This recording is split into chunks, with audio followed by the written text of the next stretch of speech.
Hello అండి, నేను doctor Harshavardhan. ఈరోజు మనము వారికోస్ వీన్స్ గురించి తెలుసుకుందాం. కాళ్ళలో ఉన్న వీన్స్ ఎప్పుడైతే వాటిలో ఉన్న వాల్స్ డ్యామేజ్ అవుతాయో బ్లడ్ అనేది వెనక్కి ప్రవహించడం మొదలవుతుంది. దానివల్ల ఆ వీన్స్ ఉబ్బి కాళ్ళు నొప్పులు రావడము, కాళ్ళు వాపులు రావడము జరుగుతుంది. ఫర్దర్ లేట్ స్టేజెస్లో కాళ్ళంతా బ్లాక్ అవ్వడము మరియు అల్సర్ రావడం జరుగుతుంది. ఒకసారి అల్సర్ వచ్చినట్లయితే వాటిని ట్రీట్ చేయడం కూడా చాలా కష్టమవుతుంది. అల్సర్ మానడానికి కూడా చాలా టైం పడుతుంది. వారికోస్ వీన్స్ ట్రీట్మెంట్ ఎమర్జెన్సీ కాదు, కానీ లేట్ చేస్తే కాంప్లికేషన్స్ వస్తాయి. వాటిని ట్రీట్ చేయడం కష్టమవుతుంది. సో ఎర్లీ స్టేజెస్లోనే డయాగ్నోస్ చేసి ట్రీట్ చేసుకోవడం ఉత్తమం. ఓకే, నెక్స్ట్ మేము వాటిని ఎలా డయాగ్నోస్ చేస్తామంటే, యూజువల్గా మేము డాప్లర్ అల్ట్రాసౌండ్ వాడతాం.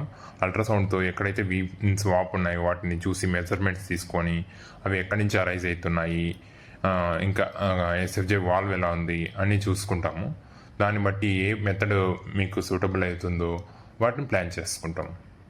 ముందైతే సర్జరీ చేసేవాళ్ళు లైక్ వీన్ స్ట్రిప్పింగ్, దాంట్లో పెయిన్ ఎక్కువ ఉంటుంది, హాస్పిటల్ స్టే ఎక్కువ ఉంటుంది, మరియు పోస్ట్ ఆప్ కూడా పెయిన్ ఉంటుంది. సో ఇప్పుడైతే మనకు కొత్తగా చాలా ట్రీట్మెంట్స్ అవైలబుల్ ఉన్నాయి, like ablation with laser or microwave or RF probes and glue embolization. ఈ గ్లూ ఎంబలైజేషన్లో అయితే ఆనస్థీషియా అవసరం కూడా ఉండదు, పెయిన్లెస్గానే ట్రీట్మెంట్ అయిపోతుంది.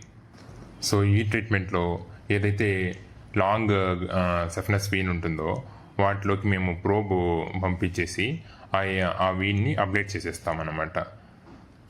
ఇంకా చిన్న చిన్న వీన్స్ ఎక్కడైతే ఉన్నాయో అక్కడంతా ఫోమ్ స్క్లీరోథెరపీ కూడా చేసేస్తాం. సో ఆల్మోస్ట్ స్వెల్లింగ్స్ కూడా తగ్గుతాయి, మరియు కాంప్లికేషన్స్ వచ్చే ఛాన్సెస్ కూడా పూర్తిగా తగ్గిపోతాయి. అండ్ ఈ ప్రొసీజర్స్ డే కేర్గా కూడా చేసుకోవచ్చు, 1 day అడ్మిషన్తో కూడా. నెక్స్ట్ డే నుంచి డైలీ యాక్టివిటీస్ కంటిన్యూ చేసుకోవచ్చు. సో మీకు ఈ ప్రొసీజర్స్లో వేటి గురించి అయినా ఇంకా ఫర్దర్ డీటెయిల్స్ కావాలంటే కింద కామెంట్ చేయండి. నాకు తెలిసిన విషయాలు నేను చెప్తాను.